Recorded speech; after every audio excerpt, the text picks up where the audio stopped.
Good morning student. आज हम class 11th का आरओ का गद्य भाग का पार्ट 1 प्रेमचंद, जिनकी कहानी है नमक का दरोगा, ये पढ़ेंगे। प्रेमचंद के बारे में हमने पिछली कक्षा में भी अध्ययन किया था कि प्रेमचंद का जीवन सादा है और वे जैसे ही भीतर है वैसे ही बाहर है। उनको दिखावा बिल्कुल भी पसंद नहीं आता है।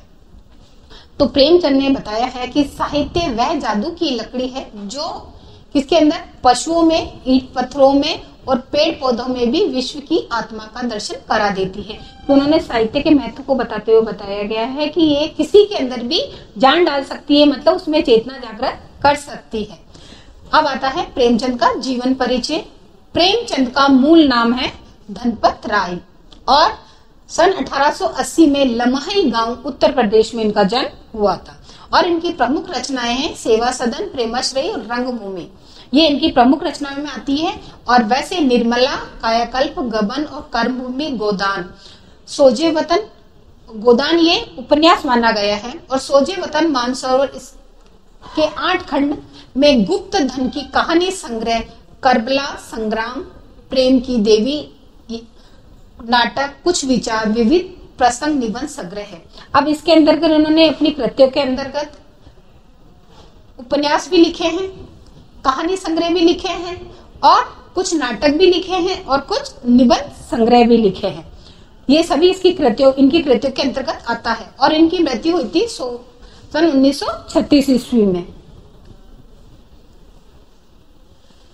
प्रेमचंद हिंदी कथा साहित्य के शिखर पुरुष माने जाते हैं। शिखर मतलब उच्च कोटि के पुरुष माने जाते हैं। कथा साहित्य के इस शिखर पुरुष का बचपन अभाव में बीता। अभाव में बीता मतलब इनकी जरूरत की जो आवश्यकताएं थी वे पूरी नहीं हो पाई और इन्हें पूरी सुख सुविधाएं नहीं मिल पाई थी। स्कूली शिक्षा पूरी करने के बाद पारिवारिक समस्याओं के कारण जैसे तैसे बीए तक की पढ़ाई की। और स्कूली शिक्षा पूरी होने के बाद में परिवार में कुछ परेशानियां आ गई थी, समस्याएं हो गई थी, इसलिए इन्होंने बड़ी मुश्किल से इन्होंने बीए तक ग्रेजुएशन की थी। अंग्रेजी में एमए करना चाहते थे, लेकिन जीवन यापन के लिए नौकरी करनी पड़ी। और इन्हें आगे पढ़ने में बहुत ही रुचि थी, वह एमए भी करना चाहते थे, लेकिन उनके आर्थिक जीवन में बहुत ज्यादा परेशानी हो रही थी, आर्थिक संपन्नता की कमी आ रही थी, इस वजह से इन्हें नौकरी करनी पड़ी थी। सरकारी नौकरी मिली भी, लेकिन महात्मा गांधी के असहयोग आंदोलन में सक्रिय होने के कारण त्याग पत्र देना पड़ा। और वक्त रहते ही इन्हें सरकारी नौकरी का अवसर भी प्राप्त हो गया था, लेकिन महात्मा गांधी के सहयोग के कारण, ये महात्मा गांधी के साथ थे और उन्हीं के सहयोग के कारण इन्हें असहयोग आंदोलन में मूल रूप से भाग लेना पड़ा और इन्हें नौकरी से त्याग पत्र भी देना पड़ा।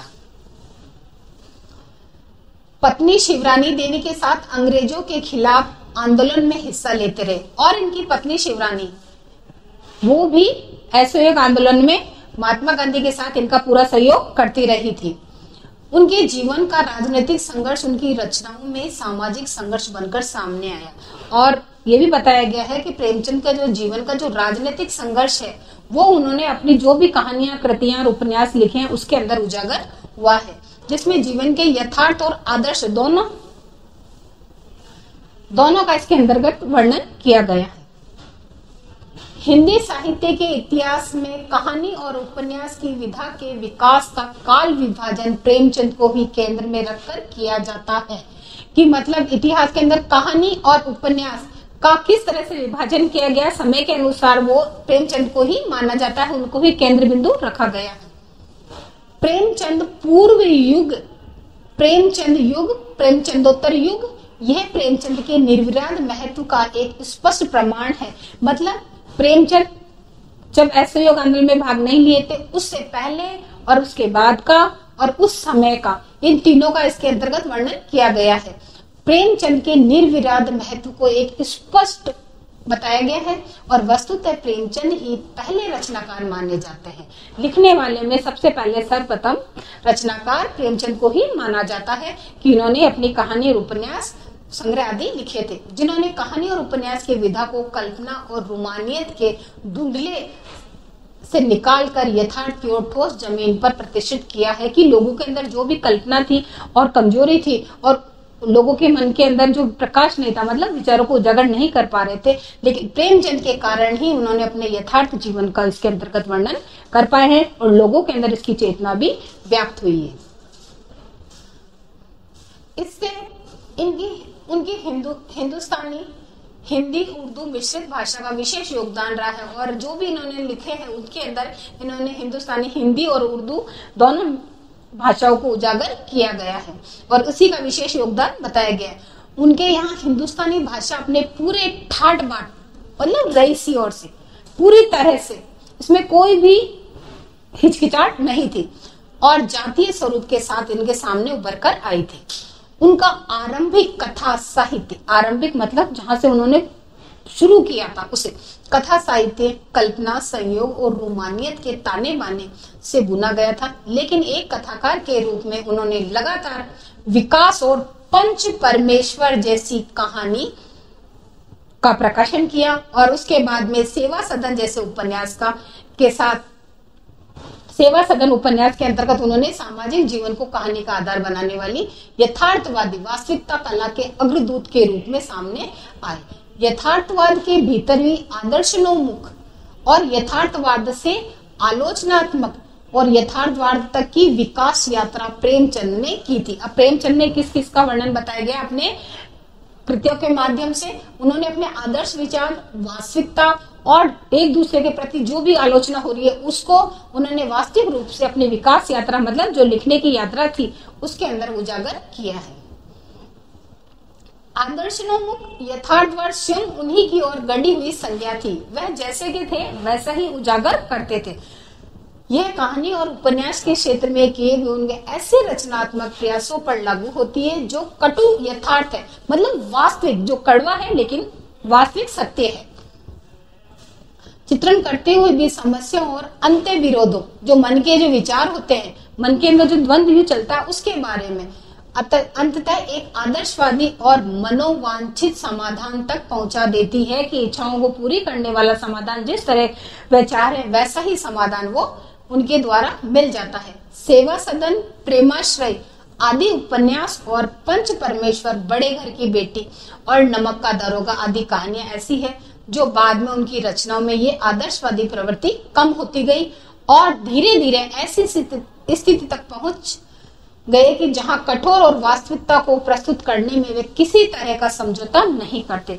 धीरे धीरे उन्होंने अपने आपको विचारों के आधार पर कठोर बना लिया और वो किसी भी विचारों के आधार पर या किसी भी दबाव के आकर वह उसे समझौता नहीं करना चाहते थे।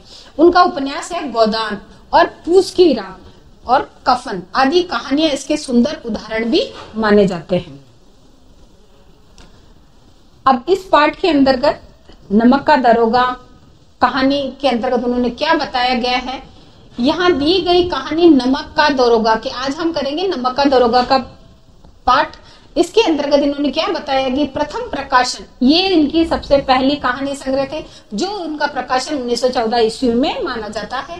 प्रेमचंद की बहुचर्चित कहानी है, बहुचर्चित मतलब लोगों को खूब ज्यादा ये पॉपुलर हुई भी है, जिसे आदर्शनोन्मुख यथार्थवाद के एक मुकम्मल उदाहरण के रूप में देखा जाता है। आदर्शनोन्मुख मतलब जैसा ये अपने विचार रखते थे वैसा ही दुनिया के सामने उजागर करते थे और ये किसी के दबाव में आकर अपने विचारों को उथल पुथल नहीं करते थे और ऐसा ही इस कहानी के अंतर्गत बताया गया है।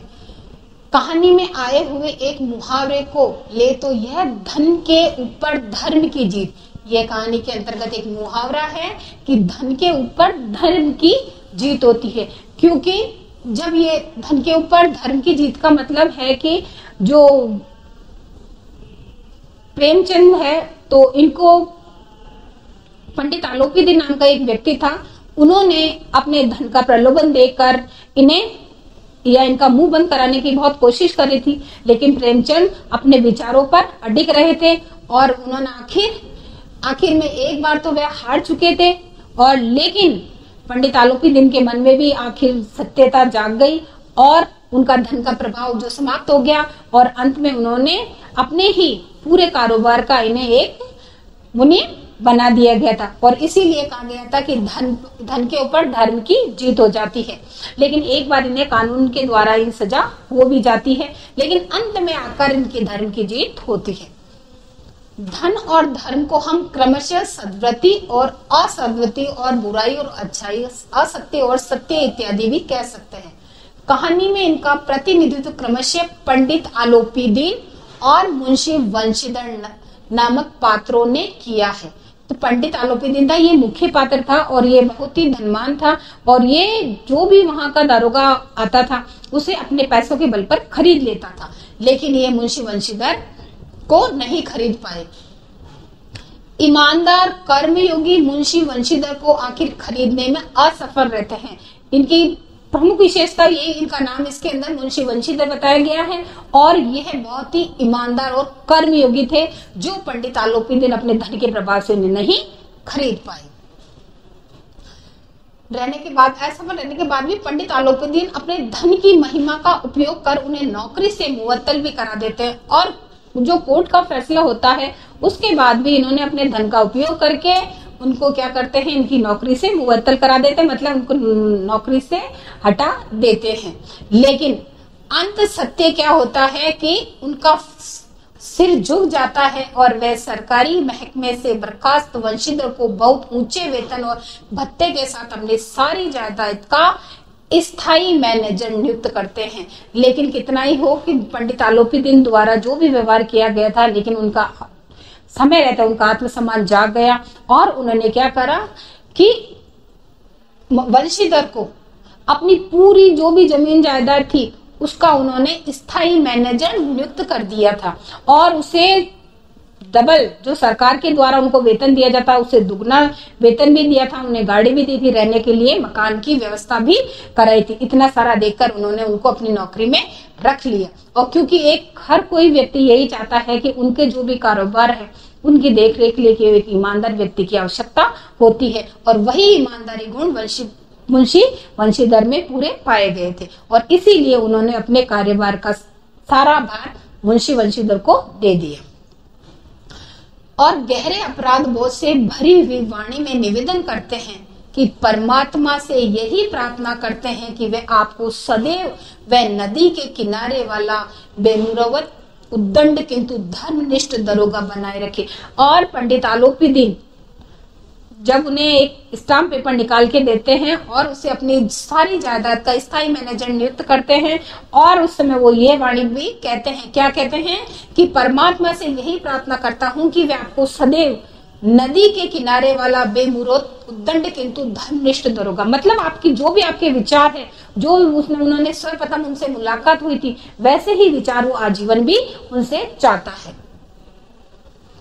कहानी के इस अंतिम प्रसंग से पहले तक की समस्त घटनाएं प्रशासनिक और न्यायिक व्यवस्था में व्याप्त भ्रष्टाचार तथा उस भ्रष्टाचार की व्यापक सामाजिक स्वीकार्यता को अत्यंत साहसिक तरीके से हमारे सामने उजागर करती है कि जो भी बताया गया है कि पैसे के बल से आदमी कुछ भी कर सकता है। यहाँ तक कि उन्होंने सत्य को भी हरा दिया था। किस तरह से हराया था कि उन्होंने सभी को, जो भी गवाह वाले थे, जज थे, उन सबको उन्होंने पैसे दे दिए और पैसे के बल पे वो सारे पंडित आलोपीदीन के पक्ष में हो गए और मुंशीधर के विपक्ष में हो गए थे। ये भ्रष्टाचार का इसके अंतर्गत वर्णन किया गया है। ईमानदार व्यक्ति के अभिमन्यु के सामने निहत्थे और अकेले पड़े जाने की यथार्थ तस्वीर, मतलब इसमें ये बताया गया है कि इसमें अभिमन्यु का उदाहरण दिया गया है कि महाभारत के अंदर जब कौरवों ने जो उनको चक्रव्यूह रचना रची थी तब अभिमन्यु अकेले थे और उस चक्र के अंदर उनको फंसा लिया था और फिर उनको मार दिया था। और वही बात ये हुई है कि मुंशी वंशीधर को भी पंडित आलोपीदीन के द्वारा और उनके जो भी लोगों को, जिन जिन लोगों को वो पैसा देते थे, उनसे खरीद लिया था। तो पूरे समाज को उन्होंने अपने अधीन कर लिया और पूरी अदालत में एक वंशीधर अकेले खड़े रहे थे। किसके साथ खड़े रहते? अपने सत्य के साथ खड़े रहे थे। उसी तरह जिस तरह अभिमन्यु चक्र में खड़ा था, उसी तरह वंशीधर भी उस अदालत में एक चक्र के समान खड़े थे। किंतु प्रेमचंद इस संदेश पर कहानी को खत्म नहीं करना चाहते, क्योंकि उस दौर में वे मानते थे कि ऐसा यथार्थवाद हमको निराशावादी बना देता है, मानव चरित्र पर से हमारा विश्वास उड़ जाता है और हमको चारों तरफ बुराई ही बुराई नजर आने लगती है। उपन्यास शीर्षक निबंध, इसलिए कहानी का अंत सत्य की जीत के साथ होता है। अंत सत्य की जीत के आधार पर क्या बताया गया कि सत्य की जीत यही है कि पंडित आलोपीदीन झुक जाता है और मुंशी बंशीधर की जीत हो जाती है, इसीलिए अंत में सत्य की जीत होती है। अब आता है नमक का दरोगा कहानी। ये हमने इसका सार पढ़ा था कि इस पाठ के अंदर क्या बताया गया है। अब है, जब नमक का नया विभाग बना और ईश्वर प्रदत्त वस्तु के व्यवहार करने का निषेध हो गया था। ईश्वर प्रदत्त वस्तु, ईश्वर के द्वारा बनाई गई वस्तु का व्यवहार करना निषेध हो गया था, मना हो गया था, तो लोग चोरी छुपे इसका व्यापार करने लगे थे। जो नमक विभाग था तो उसके अंतर्गत जो भी नियम बनाए गए थे तो सरकार के द्वारा, तो लोग मानते नहीं थे, इसलिए उस पर कर वगैरह जो भी लगाया गया था उसको हटाना चाहते थे, या उससे इसलिए वो हटा नहीं पा रहे थे, तो ये व्यवसाय वे चोरी छिपे करने लगे थे।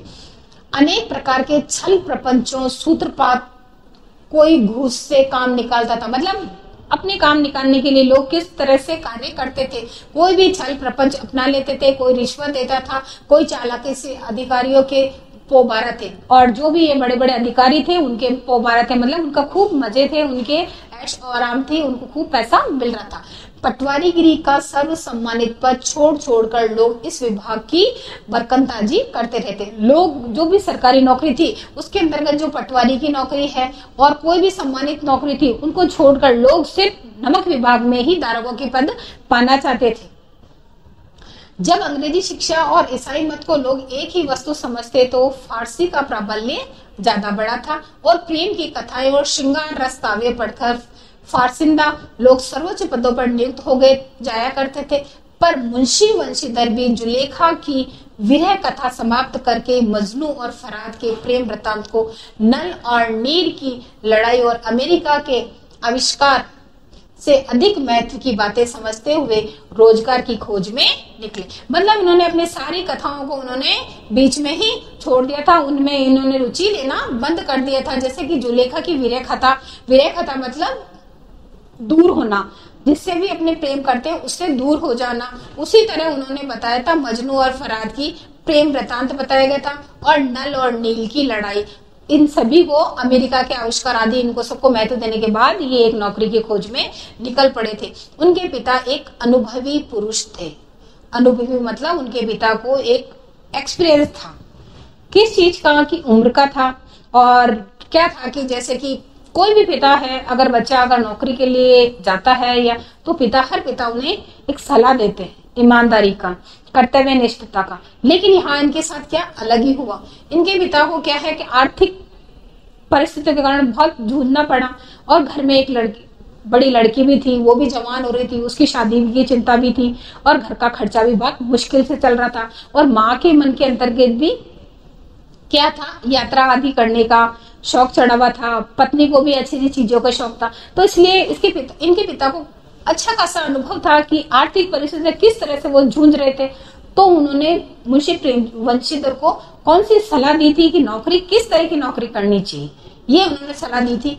वे समझाने लगे, बेटा घर की दुर्दशा देखो, मतलब उनके घर की आर्थिक दशा बहुत खराब है, ऋण के बोझ से दबे हुए थे, उनके ऊपर बहुत ज्यादा कर्जा था, लड़कियां हैं वह घास फूस की तरह बढ़ती चली जा रही है। मतलब उनकी जो लड़कियां थी, कहते हैं कि लड़कियां बहुत जल्दी बड़ी दिखाई देती है। मैं कगारे पर वृक्ष पर हो रहा हूँ, मतलब वो उनकी घटती उम्र हो रही है, बुढ़ापा ज्यादा हो रहा है, तो इसलिए कह रहे हैं कि मैं अंतिम स्टेज पर हूँ, न मालूम कब गिर पड़ूं, मतलब मेरा देहांत या मैं कब मर जाऊं। अब तुम ही घर के मालिक और मुख्तार हो, इस घर के प्रमुख और मुखिया तुम ही हो। नौकरी में ओहदे की ओर ध्यान मत देना, कि नौकरी में आप ये मत देखना कि आपकी पोस्ट क्या है, आप तो ये देखना कि आपकी उसमें इनकम कितनी है।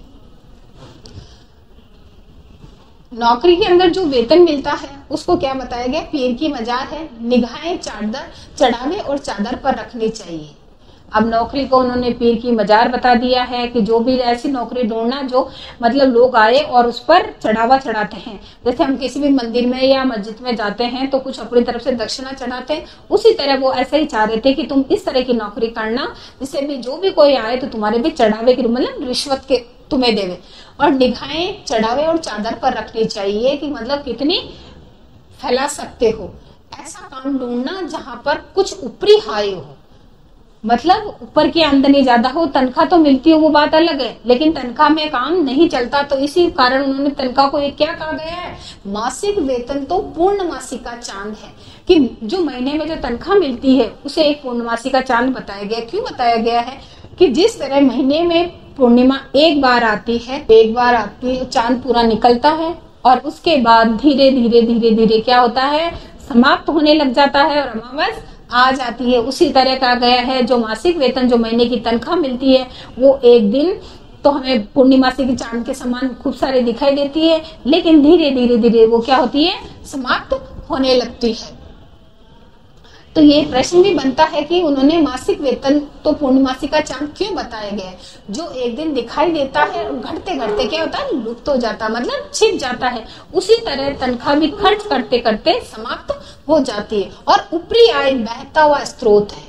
जिस तरह नदी में पानी बहता रहता है और कभी खाली दिखाई नहीं देता है, तो उन्होंने ऊपरी आय को भी एक बहता हुआ स्रोत माना गया है, जो रोज आएगा, खर्च भी होगा तो भी हमें कोई फर्क नहीं पड़ेगा, जिससे सदैव प्यास बुझती है।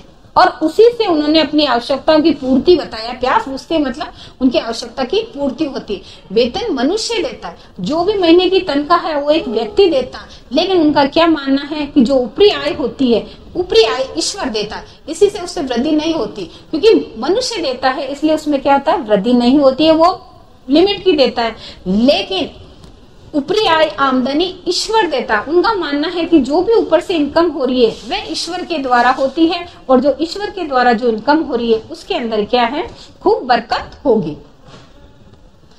तुम स्वयं ही विद्वान हो, मतलब तुम खुद इस बात का तुम्हें ज्ञान है अच्छा सा, तुम्हें क्या समझाऊं, इस विषय में विवेक की बड़ी आवश्यकता है। जो भी तुम अब काम ढूंढने जा रहे हो, इसमें बुद्धि और विवेक दोनों का काम करना। मनुष्य को देखो, उसकी आवश्यकताओं को देखो और अवसर को देखो। अब वो बस समझा रहे हैं कि तुम और लोगों को भी देखो और लोगों की आवश्यकताओं, अपनी जरूरतों को भी देखो, उसके साथ में ये कौन सा समय चल रहा उसको भी देखो, उसके उपरांत जो उचित समझो वो करो। अब मैंने तुम्हें अपने घर की और आसपास की सारी स्थिति बता दी है, अब तुम्हें जो सही लगे वो तुम करो। गरज वाले आदमी के साथ कठोरता करने में लाभ ही लाभ होता है, कि जो भी खड़ूस होता है, कड़क आवाज का होता है या रौबीला व्यक्ति होता है, उसके साथ हमेशा कठोरता करने में लाभ ही लाभ है।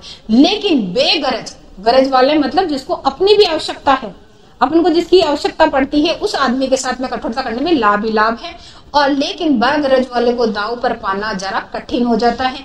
इन बातों को निगाह में बांध लो, मतलब अपने दिमाग में बांध लो, और ये मेरी जन्म भर की कमाई है। अब उन्होंने अपने जो इस ज्ञान दिया है वंशीधर को, वो उनको अपने जीवन की सारी कमाई और ज्ञान बताया गया है। इस उपदेश के बाद पिताजी ने आशीर्वाद दिया। वंशीधर आज्ञाकारी पुत्र तो थे ही, और बातें ध्यान से सुनी और तब घर से चल खड़े हुए। और इसी विस्तृत संसार में उनके लिए धैर्य, अब पिए गया उन्होंने कौन कौन उनके साथ है, इस विस्तृत संसार में, विशाल संसार में उनके साथ कौन कौन है, उनके साथ है धैर्य, उनका मित्र बना, और बुद्धि उनका राह दिखाने वाला बना, और आत्मबल ही अपना सहायक बना। ये तीनों चीजें उनके साथ थी। जो उनके अंदर, मन के अंदर जो धैर्य था वह उनके मित्र बन गया, बुद्धि थी उनके राह दिखाने वाला राहगीर बन गया, और आत्मबल भी उनका सहायक बन गया। लेकिन अच्छे शकुन से चले थे, मतलब समय बहुत अच्छा चल रहा था, उसी को देख के चले थे। जाते ही उन्हें नमक विभाग के दारोगा पद पर प्रतिष्ठित हो गए, मतलब नमक विभाग के अंदर उनको दारोगा पद पर नौकरी मिल गई, और वो भी वेतन भी बहुत अच्छा था, और वेतन के साथ में ऊपरी आय, जो ऊपरी आय इनकम बताई थी वो भी बहुत अच्छी थी, उसका तो कोई ठिकाना ही था, मतलब बहुत ज्यादा थी। वृद्ध मुंशी जी को सुख संवाद मिला तो वे फूले में समाये। जब वृद्ध मुंशी जी को ये समाचार मिले कि उनके पुत्र को नमक विभाग में दारोगा पद पर नौकरी मिल गई, तो वो बहुत ज्यादा खुश हुए। उन्हें तो पता था कि इस विभाग के अंदर बहुत पैसा ही पैसा है, तो वो फूले में समाये। महाजन कुछ नरम पड़े, कलाकार की आशा लता लहलाई, और पड़ोसी के हृदय में शूल उठने लगे। मतलब मुंशी वंशीधर की जब नौकरी लगी तो उनके पिता तो बहुत खुश हुए, लेकिन उनकी खुशी के साथ साथ उन्होंने आसपास का भी बताया गया है कि लोग जो आसपास ही थे वो भी बहुत दुख हुए। उन्हें दुख हुए क्योंकि वृद्ध मुंशी के पुत्र को बढ़िया अच्छे विभाग में नौकरी मिल गई। जाड़े के दिन थे, रात का समय था। जाड़े के दिन थे मतलब सर्दी के दिन थे। और समय क्या बताया गया? रात का समय था। नमक के सिपाही चौकीदार नशे में मस्त थे और मुंशी वंशीधर को यहाँ आए हुए भी 6 महीने ही से अधिक नहीं हुए थे। मतलब ये अब उस घटना का क्रम बता रहे हैं कि जहां से ये घटनाक्रम प्रारंभ हुआ था कि वो सर्दी का समय था और सर्दी थी और रात का समय था, और रात के समय जो भी चौकीदार वगैरह क्या थे, सो रहे थे। और यहाँ इस पोस्ट पर आए हुए उन्हें भी 6 महीने ही यहाँ हुए थे, लेकिन इस थोड़े से समय ही उन्होंने अपनी कार्य कुशलता और उत्तम आचरण से अफसरों का मोहित कर लिया था। वह कर्तव्यनिष्ठ थे, ईमानदार थे और अपने कार्य पूरी ईमानदारी से करते थे, इसीलिए उन्होंने अपने जो भी बड़े अफसर थे उनका सबका मन मोह लिया था। अफसर लोग उन पर बहुत ही विश्वास करने लगे। नमक के दफ्तर से 1 मील पूर्व की ओर जमुना बहती थी, मतलब जमुना नदी बहती थी। जहां उनका ऑफिस था उससे 1 मील दूर उस पर नावों का एक पुल बना हुआ था और दारोगा जी किवाड़ बंद किए मीठी नींद में सो रहे थे। अचानक आंख खुली तो नदी के प्रवाह की जगह गाड़ियों की गड़गड़ाहट तथा मल्लाहों का कोलाहल सुनाई दिया। कि सर्दी की रात में वो सो रहे थे तो अचानक उन्हें कुछ आवाज सुनाई दी और आवाज सुनते ही उनकी आंख खुली तो उन्होंने देखा कि मल्लाहों का कोलाहल तो नजर नहीं आ रहा है, लेकिन कुछ गाड़ियों की आवाज आ रही है। अब वो गाड़ियां किसकी थी, उस गाड़ियों के अंदर क्या था, ये उनको जानना था। इतनी रात गए गाड़ियां क्यों नदी के पार जाती है? अवश्य है कुछ न कुछ गोलमाल है। तो उन्होंने सोचा जो भी अगर अच्छा कार्य होता तो वो दिन में भी हो सकता है, लेकिन रात को कुछ हो रहा है तो इसके अंदर कोई ना कोई बात जरूर है।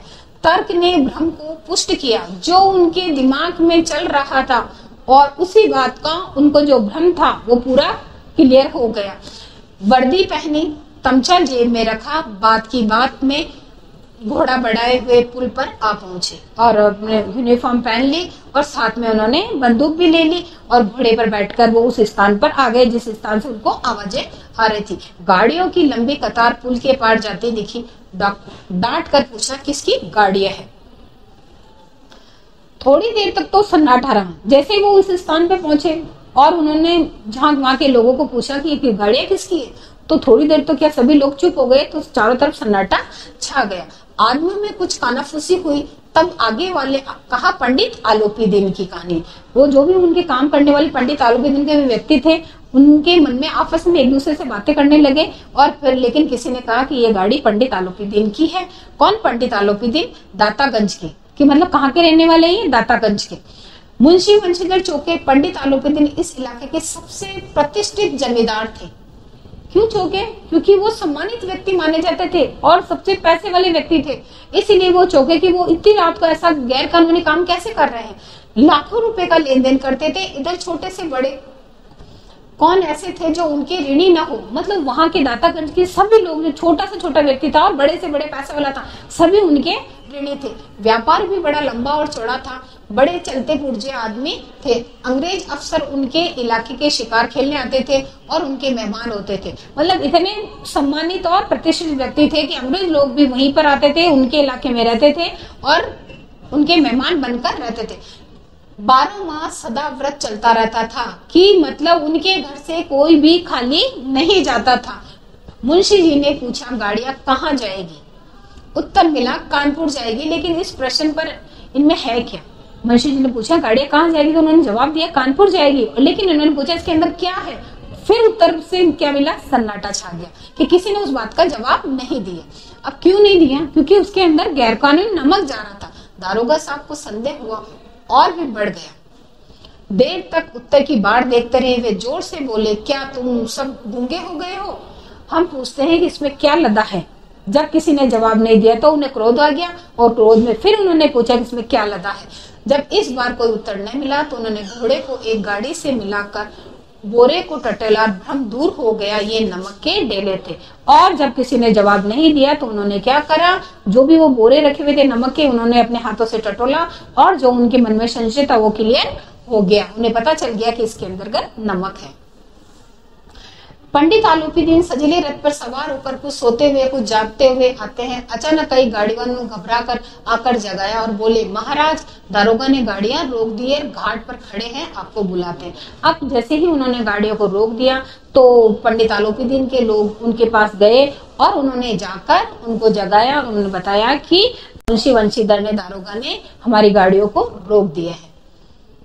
अब पंडित आलोपीदीन इसके बारे में क्या सोचते हैं और बताते हैं कि पंडित आलोपीदीन का लक्ष्मी जी पर अखंड विश्वास था। लक्ष्मी जी मतलब धन पर, उन्हें अपने पैसों की पावर पर बहुत घमंड था। तो वह यही कह रहे थे कि लक्ष्मी जी विश्वास था।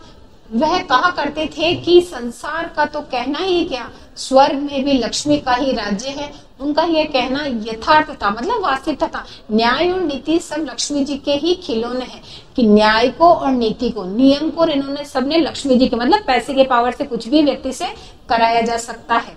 मतलब पैसा है वैसा ही न्याय मिल जाता है। इन्हें वह जैसे चाहते वैसे न चाहते, मतलब पैसे की पावर का ही बताया गया कि पैसा, लक्ष्मी जिस तरह से जैसे चाहेगी वैसे ही किसी को नचाएगी। लेटे लेटे ही गर्व से बोले, चलो हम आते हैं। यह कहकर पंडित जी ने बड़ी निश्चिंता से पान के बीड़े को लगाकर खाया और फिर लिहाफ ओढ़े हुए, मतलब लिहाफ मतलब दुशाला ओढ़े हुए दारोगा के पास आकर बोले, बाबूजी आशीर्वाद कहिए, हमसे ऐसा कौन सा अपराध हुआ है कि गाड़ियां रोक दी गई? हमें ब्राह्मणों पर तो आपकी कृपादृष्टि रहनी ही चाहिए। वंशीधर रुखाई से बोले। अब जैसे ही पंडित आलोपीदीन वंशीधर के पास आए और उन्हें बड़े ही विनम्रता से बोला और पूछा कि भाई हमसे क्या गलती हो गई है, आपने गाड़ियां क्यों रोक दी है? तब वंशीधर ने जवाब दिया, क्या दिया कि ये सरकारी हुक्म है।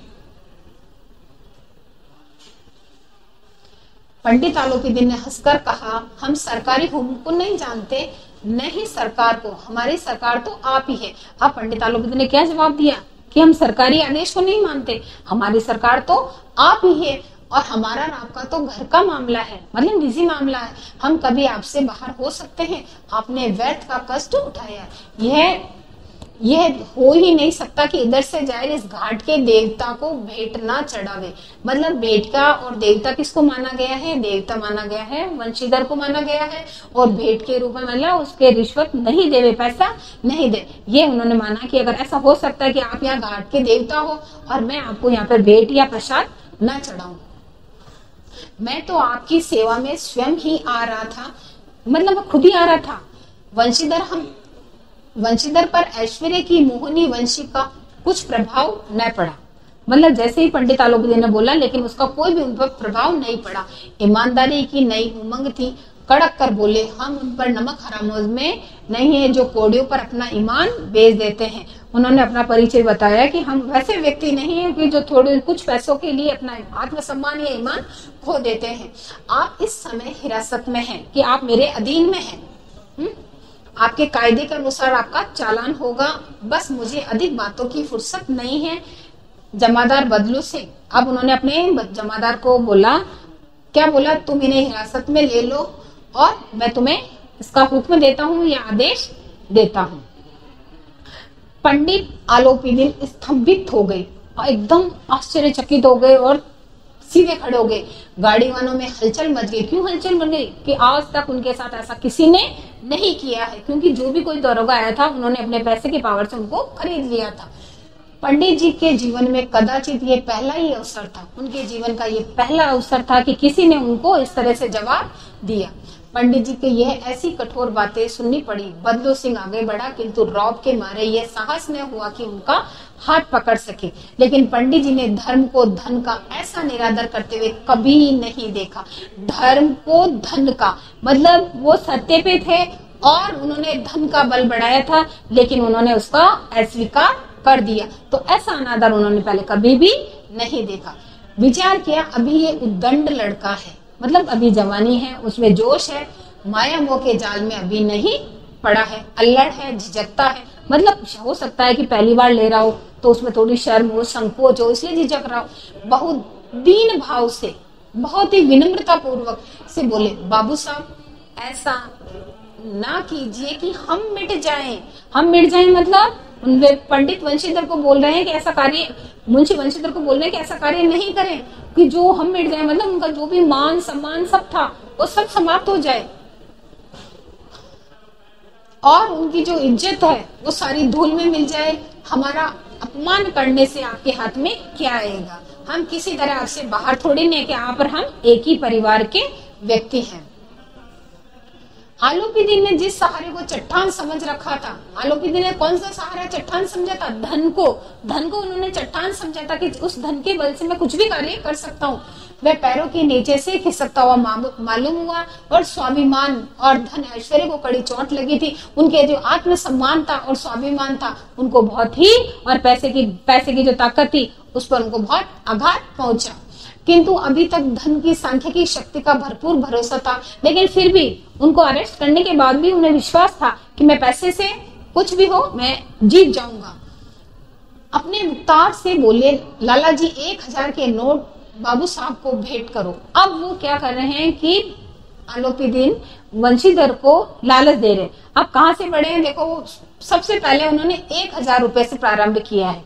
1000 से बढ़ते बढ़ते वो कम से कम 40,000 तक पहुंच गए। आप इस समय भूखे सिंह हो रहे हो। वंशीधर ने गर्म होकर कहा, 1000 नहीं, 1 लाख भी नहीं, मुझे सच्चे मार्ग से नहीं हटा सकते। मतलब उन्होंने अपने विचार को अडिग बताया, मजबूत बताया कि मुझे 1000 क्या, मुझे 1 लाख रुपए भी आप दोगे तो मेरे विचारों से मुझे हटा नहीं पाओगे। धर्म की इस बुद्धिहीन दृढ़ता और देव दुर्लभ त्याग पर मन बहुत झुंझलाया। अब दोनों शक्तियों में संग्राम होने लगा। किसमें? धन और धर्म में। इन दोनों को शक्तियां बताया गया। अब उनमें संग्राम होने लगा, मतलब युद्ध होने लग गया। अब किस तरह से होने गया? धन उछल उछल कर आक्रमण करने लगा। धन उछल उछल कर आक्रमण कैसे करने लगा कि आलोपीदीन 1000 से, मतलब अपनी पैसे की पावर बढ़ाते जा रहे थे कि 1000 नहीं तो 2000 ले लो। इस तरह से आक्रमण करने लगे। 1 से 5, 5 से 10, 10 से 15, 15 से 20,000 तक नौबत पहुंच गई। किंतु अलौकिक वीरता के साथ इस बहुसंख्य सेना के सम्मुख अकेला पर्वत की भांति खड़ रहा। कि मतलब पंडित आलोपीदीन के साथ तो बहुत सारे व्यक्ति भी थे, पैसा भी था, लेकिन इन सभी के सामने सिर्फ अकेला वंशीधर अकेला पर्वत के समान अडिग रहा था और अविचलित खड़ा रहा था। आलोपीदीन निराश होकर बोले, इससे अधिक मेरे पास साहस नहीं है और अब आगे आपको जो भी करना है, आपको अधिकार है, आप चाहे जो कर सकते हैं। वंशीधर ने अपने जमादार को ललकारा और बदलू सिंह के मन में दारोगा जी को गालियां देता हुआ पंडित आलोपीदीन की ओर बढ़ा। बदलू सिंह भी क्या कर रहा था? मन में दारोगा को गालियां दे रहा था कि इतना पैसा दे रहा तो शायद थोड़ा बहुत पैसा उनके भी हाथ लग जाता, और वो पैसा उनको मिल नहीं रहा है, तो इसलिए उन्होंने भी क्या करा, उनको मन ही मन में गालियां देने लग गया। पंडित घबरा कर 2-3 कदम पीछे हट गए। अत्यंत दीनता से बोले, बाबू साहब ईश्वर के लिए मुझ पर दया कर दीजिए। अब वो पूरी तरह से टूट चुके थे कि मान रहे थे कि वो नहीं हट रहे, तो वो पूरी तरह से कमजोर होकर बड़ी दीनता से उनके सामने बोलते हैं कि मैं आखिर में 25,000 पर निपटारा करने के लिए तैयार हूँ। 1000 से बड़ी थी और 25,000, उस समय 25,000 आज के 25 लाख के बराबर मानी जाती है। तब भी उन्होंने कहा यह असंभव बात है, मुश्किल नहीं, नामुमकिन है। 30,000 पे भी नहीं, किसी तरह भी नहीं, मतलब कुछ भी हो जाए, क्या 40,000 पर भी नहीं। फिर लास्ट में वो बोलते हैं 25,000 से नहीं, तो फिर वो 40,000 बोलेंगे, क्या 40,000 पे भी नहीं, 40,000 नहीं, 40 लाख पर भी असंभव है। बदलू सिंह, इस आदमी को कभी अभी हिरासत में ले लो, अब मैं एक शब्द भी नहीं सुनना चाहता हूँ। धर्म के धन को पैरों तले कुचल डाला, और धर्म ने क्या करा, आज धन को पैरों के नीचे कुचल डाला। मतलब इतना पैसा देने के बाद, और इतना पैसा वाला व्यक्ति था, लेकिन आज दरोगा से वो हार चुका था। आलोपीदीन ने एक हष्टपुष्ट मनुष्य को हथकड़ियां लिए हुए आदमी अपनी तरफ आते देखा। चारों ओर निराशा और कातर की दृष्टि से देखने लगे। इसके बाद एकाएक मूर्छित होकर गिर पड़े। मतलब उनके स्वाभिमान को, आत्मसम्मान को, जो भी उन्होंने अपनी बना रखी थी पोजीशन, वो सारी यहाँ पे क्या होती है, समाप्त हो गई है। और यही सोचकर वह मूर्छित हो गए थे। दुनिया सोती है पर दुनिया की जीभ जागती है। ध्यान देना, देखो, दुनिया सोती है पर दुनिया की जीभ जागती है। रात का समय था, सभी सो रहे थे, लेकिन कानाफूसी में सभी को पता था कि कोई ना कोई बात हुई है। तो एक ने दूसरे से कही, दूसरे ने तीसरे से कही, तो यही बात कही है, दुनिया की जीभ जागती है। मतलब लोग देखते हैं लेकिन कहेंगे नहीं, लेकिन वो सामने नहीं कहेंगे, लेकिन पीठ पीछे बहुत कुछ कहेंगे। सवेरे देखिए तो बालक वृद्ध सबके मुंह पर यही बात सुनाई देती, बालक और बंधुवन सभी लोगों के मुंह पर एक ही बात थी। कौन सी बात थी? कि पंडित आलोपीदीन गलत आदमी है और अभी अभी ऐसा व्यक्ति आया है जो उनकी हिरासत में आ गया है। अब देखो दुनिया किस तरह से पलटती है ये भी कह नहीं सकते, क्योंकि आज पंडित आलोपीदीन वंशीधर के अधीन है, इसलिए दुनिया क्या कर रही है? सिर्फ वंशीधर की तारीफ कर रही है और आलोपीदीन को जैसा है वैसा बता रही है, मतलब बुरा व्यक्ति बता रही है। लेकिन पासा कब पलटता है? दुनिया एक स्थिर नहीं रहती है।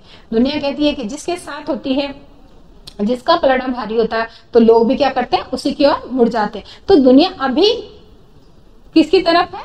पंडित क्या मुंशी वंशीधर की तरफ है।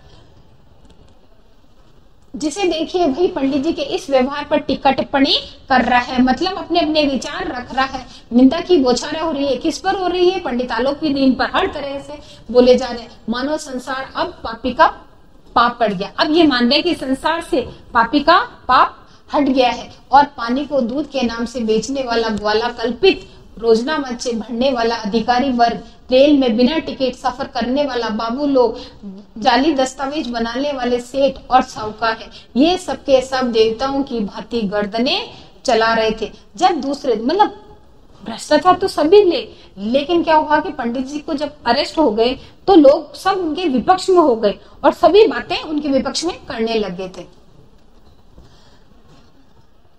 जब दूसरे दिन पंडित आलोपीदीन अभियुक्त होकर कांस्टेबलों के साथ हाथों में हथकड़ियां, हृदय में ग्लानि और शोक भरे लज्जा से गर्दन झुकाए अदालत की तरफ चले तो सारे शहर में हलचल मच गई। लोग खिड़कियों से, झरोकों से, दरवाजे से, गलियों से, बाहर से सभी लोग उनको देखने लगे। मेलों में कदाचित आंखें इतनी व्यग्र न होती। मेले में जाते भीड़ बहुत होती है लेकिन आंखें एक जगह स्थिर नहीं होती है। लेकिन उस समय उस रास्ते से जहां से आलोपीदीन को ले जा रहे थे तो ऐसे मानो कि सबकी दृष्टि एक ही जगह पर टिक गई है। भीड़ के मारे छत और दीवारों में कोई भेद नहीं रहा, मतलब इतनी भीड़ थी कि कहाँ छत है और कहाँ दीवार है, कहाँ आदमी खड़ा, कुछ पता नहीं चल रहा था। किंतु अदालत में पहुंचने की देर थी। पंडित आलोपीदीन अघात वन के सिंह थे और अधिकारी वर्ग उनके भक्त थे और इस जो अदालत है उसके उन्होंने क्या बताया गया है? सिंह के मतलब एक शेर के समान उनको बताया गया है। और जो भी अधिकारी वर्ग वहां पे भी जो भी वकील वगैरह, जज वगैरह है, वो सब उनके क्या है? भक्त माने गए हैं। अमले उनके सेवक है, वकील मुख्तार उनके आज्ञा पालक है और अर्दली, चपरासी तथा चौकीदार तो उनके बिना माल के गुलाम है। मतलब सभी लोग उन्हीं के अंदर काम करते हैं उनके पैसों के आधार पर। चारों तरफ लोग दौड़ रहे हैं, सभी लोग विस्मित हो गए, आश्चर्यचकित हो रहे हैं। इसलिए नहीं कि आलोपीदीन ने क्यों यह कर्म किया, बल्कि इसलिए क्योंकि यह कर्म तो वो हमेशा ही करते हैं, लेकिन कभी उनके उस कर्म पर आवाज उठाने वाला या बोलने वाला कोई व्यक्ति नहीं था। एक दारोगा ही ऐसे व्यक्ति आए हैं, वंशीधर ही, जिन्होंने उनके कर्म को पकड़ा और उनको हिरासत में लिया, इसलिए कि वह कानून के पंजे में कैसे आए। ऐसा मनुष्य जिसके पास असाध्य साधन करने वाला धन और अन्य वाच्यता हो, वह क्यों कानून के पंजे में आए? प्रत्येक मनुष्य उनसे सहानुभूति प्रकट करता था। बड़ी तत्परता से इस आक्रमण को रोकने के लिए निमित्त वकीलों की एक सेना तैयार हो गई कि जो भी उन पर आरोप लगाए गए थे उन सबको रोकने के लिए क्या हुआ? एक वकीलों की पूरी सेना तैयार हो गई। न्याय के मैदान में धर्म और धन में युद्ध ठन गया।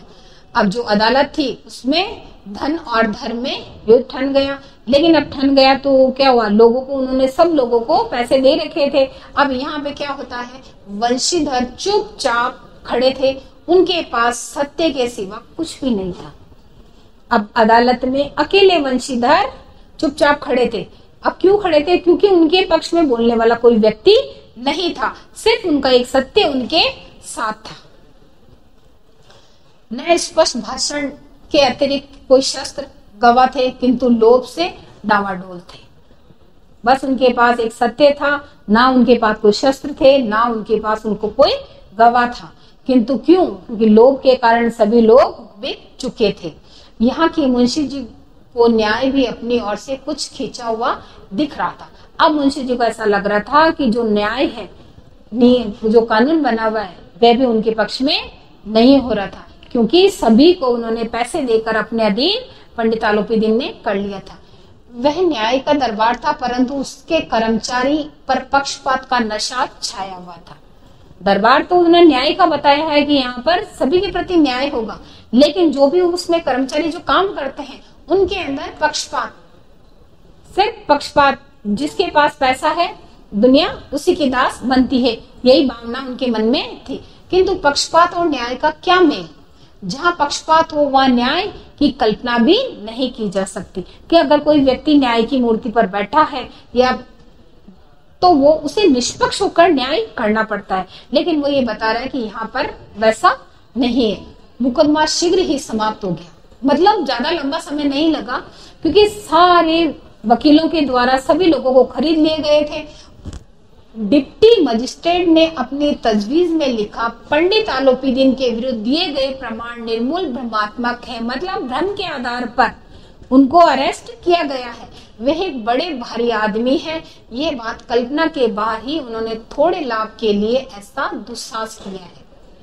मतलब कल्पना के, उनके बारे में जो भी लगाएंगे वो तो कल्पना ही नहीं कर सकते। क्यों? क्योंकि उन्होंने खुद अपने थोड़े से लाभ के लिए उन्होंने ऐसा कार्य यहाँ पे किया है।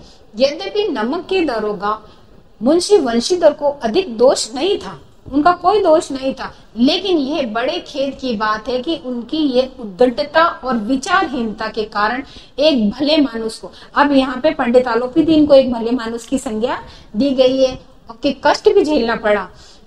हम प्रसन्न है कि हम अपने काम के से सजग है। अब यहाँ पर वो अपने विचार भी रख रहे हैं कि हम प्रसन्न है, हम खुश है। क्यों खुश है? क्योंकि जो मुंशी वंशीधर है जो अपने कार्य के प्रति सजग और ईमानदार है।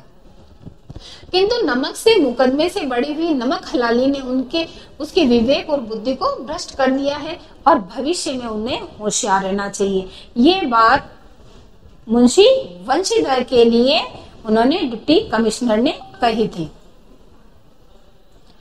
वकीलों ने यह फैसला सुना और उछल पड़े। पंडित आलोपीदीन मुस्कुराते हुए बाहर निकले। स्वजन बांधुओं ने रुपयों की लूट की, उदारता का सागर उमड़ पड़ा, उसकी लहरों ने अदालत की नींव तक हिला दी। मतलब इस तरह से पैसा पानी की तरह बहाया कि उन्होंने अदालत की नींव को भी कमजोर कर दिया। जब वंशीधर बाहर निकले चारों तरफ उनके ऊपर व्यंग बाणों। अब ये देखो, दुनिया है पहले पंडित आलोपीदीन के विपरीत बोल रही थी और अब वो सब वंशीधर के खिलाफ हो रही है, वंशीधर को व्यंग बाणों से बोल रही है।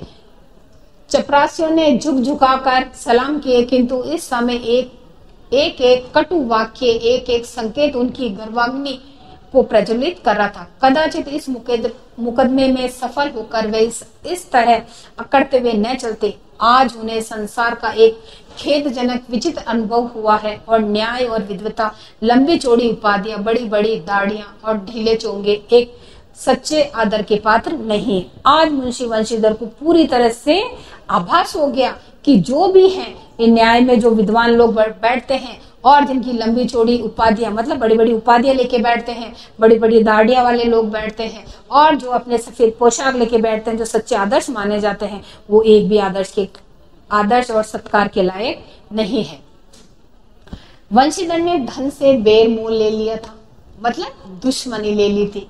अब यहाँ पे उन्होंने धन से दुश्मनी ले ली थी, उसका मूल्य चुकाना अनिवार्य था। कठिनता से एक सप्ताह ही बीता। अब क्या हुआ? नौकरी चली गई, घर में वैसे भी पहले पैसे की बहुत ज्यादा आर्थिक तंगी थी। एक सप्ताह ही बीता, मुअत्तली का परवाना आ गया, मतलब नौकरी से हटा दिया गया था। कार्यपरायणता का दंड उन्हें मिला। बेचारे भग्न हृदय, शोक और खेद से व्यतीत होकर घर को चले। जब पूरी तरह से हार चुके थे तो अपने घर को लौटे। अब घर लौटते ही उनके घर में उनके साथ किस तरह का व्यवहार किया जाता है। बूढ़े मुंशी जी जो उनके पिताजी थे, वो पहले ही उनसे कुड़बुड़ा रहे थे, मतलब बहुत क्रोधित हो रहे थे कि चलते चलते इस लड़के को समझाया था कि नौकरी जा रहा था, जब इनको समझाया था, लेकिन इसने एक न सुने, सब मनमानी करता रहा। हम तो कलवार और कसाई के तगाजे सहे थे, बुढ़ापे में ये भगत बनकर बैठे हैं और वहां बस वही सुखी तनख्वाह। हमने भी तो नौकरी की है और कोई ओहदेदार नहीं किए, मतलब पोजीशन वाली नहीं किए, लेकिन अपना गुजारा तो किया है। लेकिन काम किया, दिल खोल कर किया। आप ईमानदार बनने चले, अपने पुत्र के लिए कह रहे हैं कि आप ईमानदार बनने चले हैं। घर में चाहे अंधेरा हो, मस्जिद में अवश्य दिया जलाएंगे। यह है कि घर में हम चाहे भूखे रहें, लेकिन बाहर हम अपना पैसा या दिखावा को बढ़ाएंगे। लेकिन अब ये घर में चाहे अंधेरा हो, उनके घर में चाहे कुछ नहीं है, लेकिन फिर भी वो क्या कर रहे हैं, मस्जिद में जाकर दिया जला रहे हैं। मतलब तेल तो है नहीं, लेकिन मंदिर में जलाने के लिए तेल और मस्जिद में जलाने के लिए उनको तेल जरूर मिल रहा है। तो यही बताया गया है कि उनके पास पैसे नहीं थे, लेकिन उन्होंने वैसा कार्य किया। खेद ऐसी समझ पर पढ़ना लिखना सब अकारत गया। अब वो बूढ़े मुंशी जी क्या कह रहे हैं, मुझे बहुत दुख हो रहा है कि मैंने इसको इतना पढ़ाया लिखाया, लेकिन सभी बिना ये बेकार हो गया। इसके थोड़े ही दिनों बाद जब मुंशी वंशीधर इस दुरावस्था में घर पहुंचे, तो बूढ़े पिताजी ने समाचार सुना तो सिर पीट लिया। बोले, चाहता कि तुम्हारा और अपना सिर फोड़ लूं कि तुम्हारे इस व्यवहार से, कि तुमने पंडित आलोपीदान के साथ इस तरह का व्यवहार किया था, इस व्यवहार से मुझे ऐसा लगता है कि तुम्हारा और मेरा अपना दोनों का सिर फोड़ लूं। बहुत देर तक पछता कर हाथ मलते रहे और क्रोध में कुछ कठोर बातें भी उनको सुनाई।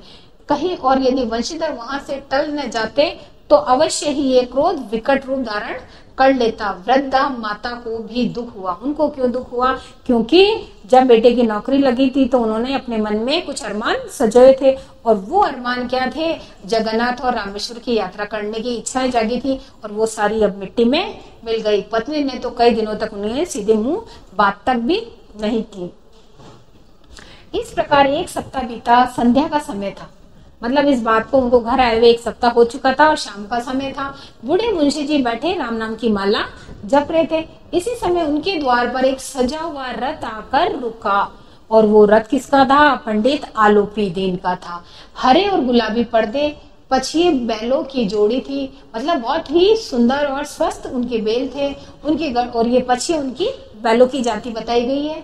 उनकी गर्दनों में नीले धागे, सींग पीतल से जड़ी हुई थी। कई नौकर लाठियां कंधों पर रखे हाथ साथ थे। मतलब पंडित आलोपीदीन अब मुंशी वंशीधर के घर पे आए हैं, तो वे एक रथ में बैठ के आए हैं। वो रथ वो बैलों का था, और वो किस तरह से सजा संवरा था और कितने उनके साथ साथी थे, ये इसके अंतर्गत बताया गया है। मुंशी जी अगवानी को दौड़े, मतलब उनके स्वागत के लिए दौड़े। देखा तो पंडित आलोपीदीन है, जो कर दंडवत किया और लप्पो चप्पो की बातें करने लगे। मतलब बूढ़े पंडित जी गए हैं और उन्होंने उनको झुककर प्रणाम किया और उनके चापलूसी वाले उन्हें बातें करने लगे। हमारा भाग्य उदय हुआ जो आपके चरण इस द्वार पर पड़े। आप हमारे पूज्य देवता हैं। आप बूढ़े मुंशी जी उनको अपना पूज्य देवता मान रहे हैं, और आपको कौन सा मुंह दिखाए?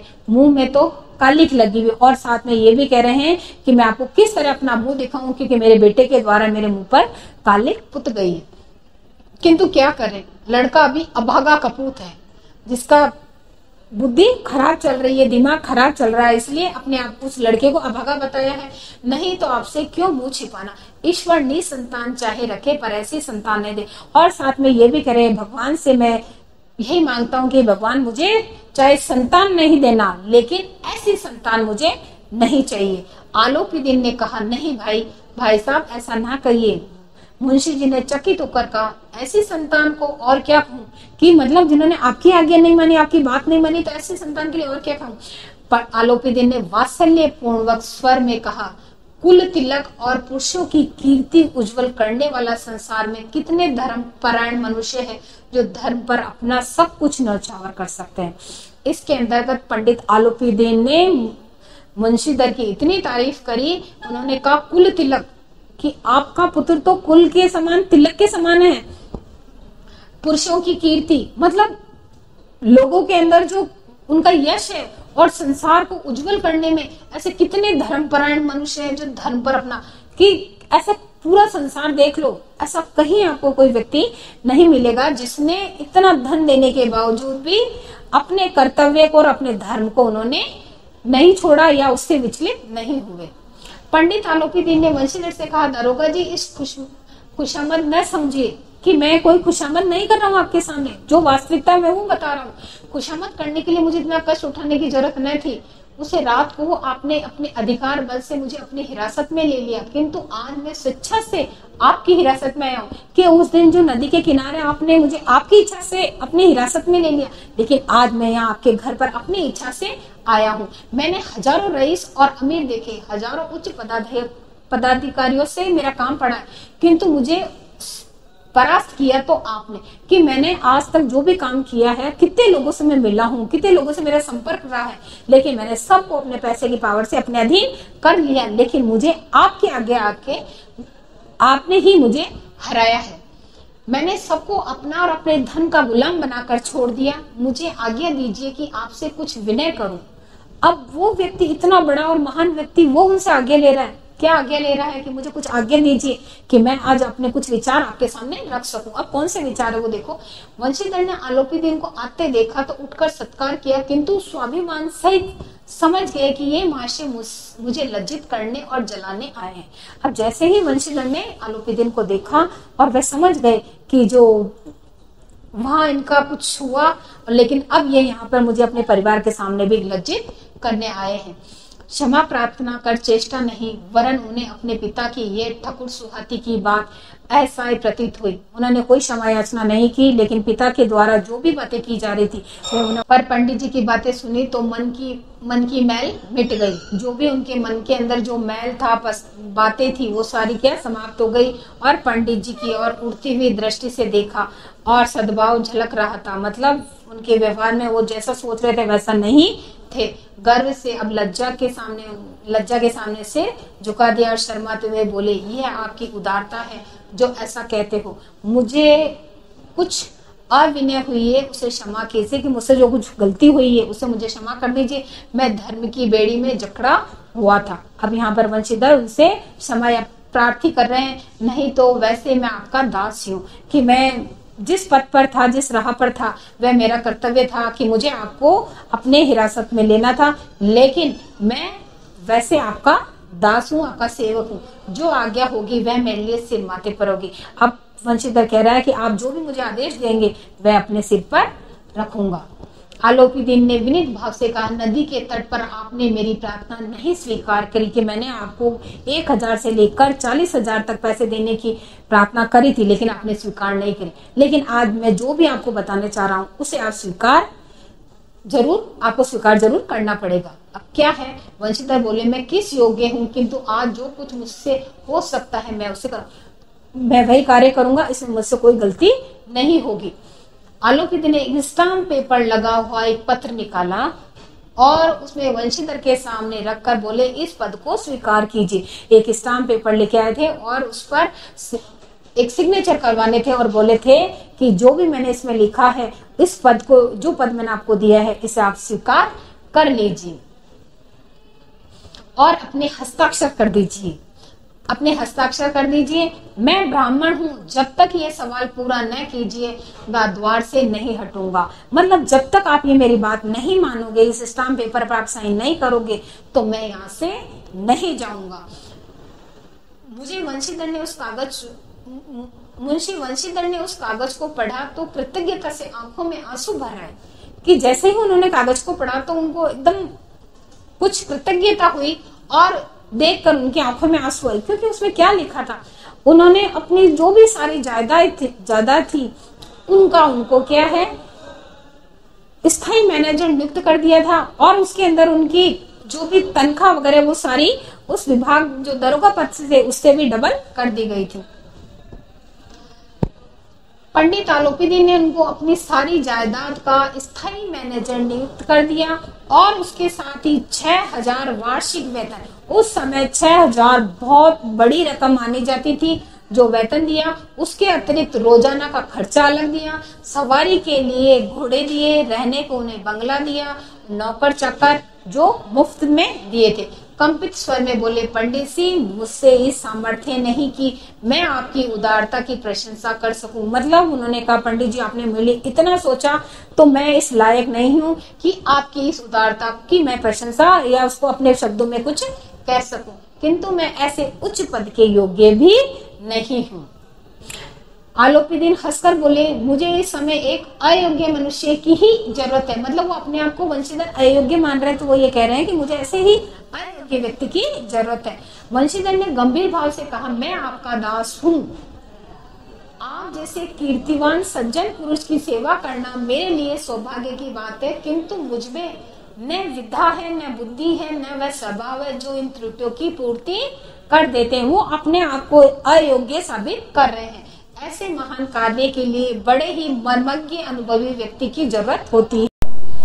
आलोपी दिन ने कलम दान से कलम निकाली और उसे वंशीधर के हाथ में देकर बोले, मुझे विद्वता की चाह है, न अनुभव की, न मर्मज्ञ की, न कार्य कुशलता की। मुझे ऐसा कोई सा भी गुण नहीं चाहिए। इन गुणों के महत्व का परिचय खूब पा चुका हूँ। अब सौभाग्य और सुअवसर ने मुझे यह मोती दे दिया। मतलब वंशीधर को उन्होंने एक मोती के समान बताया गया है, जिसके सामने योग्यता और विद्वता की चमक सारी फीकी पड़ गई है। ये कलम लीजिए, अधिक सोच विचार न कीजिए, दस्तखत कर दीजिए। परमात्मा से यही प्रार्थना है कि वह आपको सदैव वह नदी के किनारे वाला बेमुरोत, उद्दंड, कठोर और धर्मनिष्ठ दरोगा बना रहे। ये उन्होंने अपने जीवन में इनके लिए कामना की गई थी।